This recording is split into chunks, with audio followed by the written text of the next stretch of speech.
And Tracy made just a little prediction. Tracy's on a good roll this season. He made a little prediction. This was back in January about Carmelo Anthony. Take a look. Cleo the Psychic.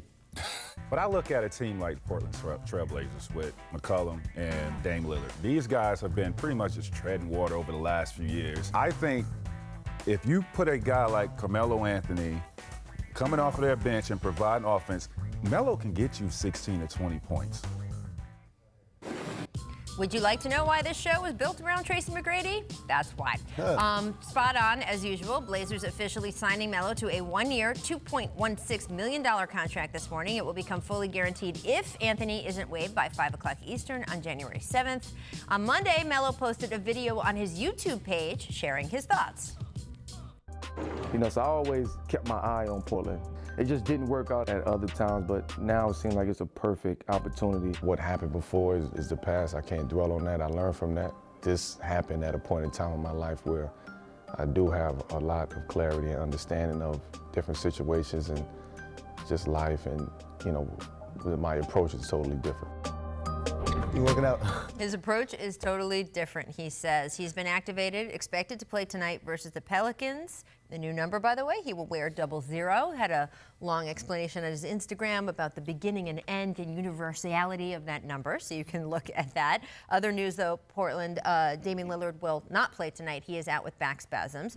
So do you expect what Melo says to ring true, a different approach now that he is with Portland and been given this extra chance? Well, I don't know what that approach is. I don't know what the different approach is. However, what I do know is they need some scoring, and they need help.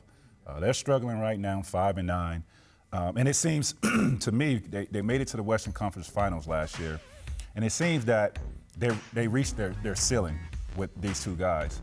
And I don't know why they made so many changes in the offseason, bringing in different pieces to fit their puzzle, but it hasn't really worked out. Amin, Evan Turner, I thought those guys were key to their success, and they're not there anymore. Melo, I don't know what he can give them. He's been out of the game for, a year now? So I don't know what he has left. But he can't come in and stand on the perimeter Melo. Like, they're going to need him to be Melo if he could provide that, and I just don't know what he has left.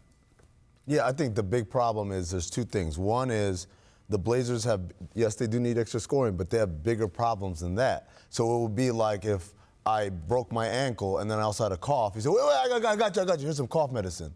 But the ankle, that's probably the more pressing concern right now than the cough. And the other part of it is... You have a busted hand, too. You're a mess. It's all falling apart, right? Then the other thing is, even if we were to assume, okay, Melo can help them with scoring, is he at that place right now? Basically what Tracy just said. Like, we haven't seen him play in 13 months. And the last time we saw him play, I know the system wasn't great. He didn't get a fair chance, all that stuff. But he didn't look great.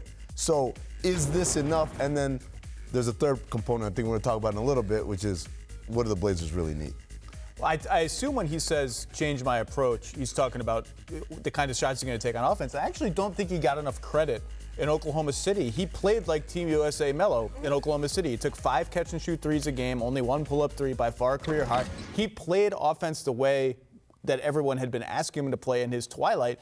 This is going to sink or swim on whether he's playable defensively, because in those last 2 times we've seen him, in the playoff series that the Thunder lost to Utah, and then last year, again, everything Amin just said about the situation in Houston not being great, that's fair. But if he's not playable defensively, it doesn't really matter. Hold on.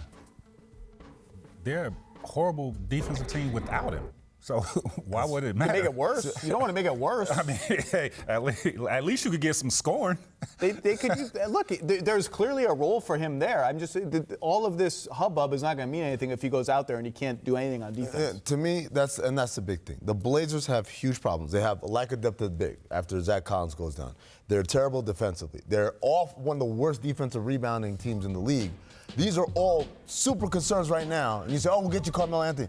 That's not what we need. It's not like there were a ton of other options out there. But that's not. Most of the league, a large part of the league is untradeable before December 15th. I get it. This was basically like, hey, we need a Band-Aid and a shot of energy right now. To Tracy's point, it's not like, I mean, yeah, I guess they could make the he could make the defense worse, but how much worse are we really talking about? And look, they made a gamble with bringing Hassan Whiteside in because they wanted to say, hey, Nurkic wasn't going to be ready really until the middle of the season. Even then, we don't know what he's going to come back and be. And Hassan Whiteside maybe can help us. They had to give up that depth to get him. And frankly, it just hasn't worked, right? I'm not sure Carmelo Anthony has to be responsible for fixing Here's the problem. He's not Carmelo James or Carmelo Richards or whatever. He's Carmelo Anthony. So when he comes in and things don't get fixed, he's the one that's going to get the blame. It's not fair. No, but everyone's excited for this dude to come in and save the day. No. And I don't think he's going to save the day. I don't think that's I'm not What are we talking about then? We're just talking about a flyer for him to go out there. That's it. That's all I want from him. So Portland's going to be trash either way. That's what we're saying. So what was the expectations for Portland's this year? The expectations? They talked about winning a championship. They talked about winning a championship. I'm talking about what we talked about. Better than the Clippers, better than we talked about they might miss the playoffs. That's what we talked about. I would say this. Right, I would say the injury to Zach Collins was a backbreaker. Like Changed that, the whole team. Yes. Everything was built around the idea that Hassan is a gamble, but if it doesn't pay off, it's cool because we got Zach Collins, who's pretty much our 5 of the future. I think they missed those ancillary pieces, man. Aminu, Harkless, Evan Turner. And when you're thin and then you have one thing go wrong, then it becomes a huge problem. That's what depth is for. Rachel, I know you were watching yesterday. I did a whole thing about the G League. And I know everyone wants to scoff and say, oh, no players in the G League. There are. We see them all over the league. Maybe if Portland had an affiliate, they would have guys in the oven. Pipeline. They could bring they up. have an owner who has a lot of money. Maybe she will consider doing that. Thanks for watching ESPN on YouTube. For more sports highlights and analysis, be sure to download the ESPN app. And for live streaming sports and premium content, subscribe to ESPN+.